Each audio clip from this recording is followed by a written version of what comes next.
আসসালামু আলাইকুম। আমি ডাক্তার সুমাইয়া বিনতে জলিল, কনসালটেন্ট সাইকিয়াট্রিস্ট হিসাবে আছি প্রমিসেস মেডিকেল লিমিটেডের সাথে। আজকে আমরা কথা বলবো মাদকাসক্তি নিয়ে। ইউএনওডিসি ওয়ার্ল্ড ড্রাগ রিপোর্ট অনুযায়ী ২০২৩ সালে বিশ্বে মাদক ব্যবহারকারী সংখ্যা ছিল প্রায় ২৯৩ মিলিয়ন, যা গত এক দশকে বেড়েছে ২৩%। এর মধ্যে মাদকাসক্তি রোগে ভুগছে প্রায় ৪০ মিলিয়ন মানুষ।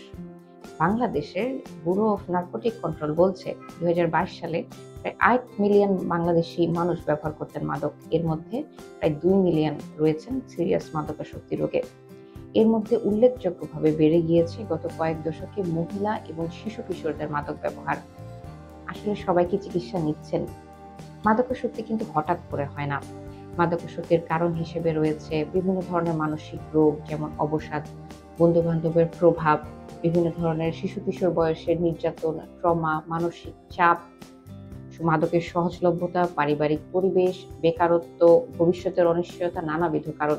কিন্তু এর মধ্যে অনেকেই নিয়ে থাকেন মানসিক চাপ থেকে মুক্তির জন্যে, এবং এই পালানোর পথই কিন্তু শেষমেশ একরকম শিকল হয়ে ধরা দেয়।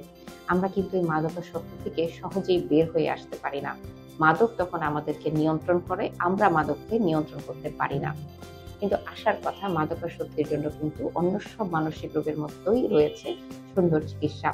চিকিৎসা গ্রহণ করার মাধ্যমে আপনি বা আপনার আশেপাশের কেউ যদি মাদকাসক্তির রোগে ভুগে থাকেন, চিকিৎসা নিতে পারেন। অনেকেই অতীতে চিকিৎসা নিয়েছে এবং ভালো হয়ে গেছেন কমপ্লিটলি।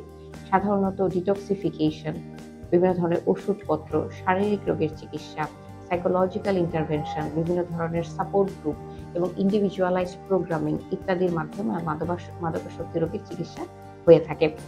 অনেকেই অতীতে পেরেছে, কাজে আপনিও পারবেন। আপনি মনে রাখবেন, জীবন সুন্দর, কাজে আশাবাদী হবেন এবং মনে রাখবেন, আপনি গুরুত্বপূর্ণ, আপনি মূল্যবান।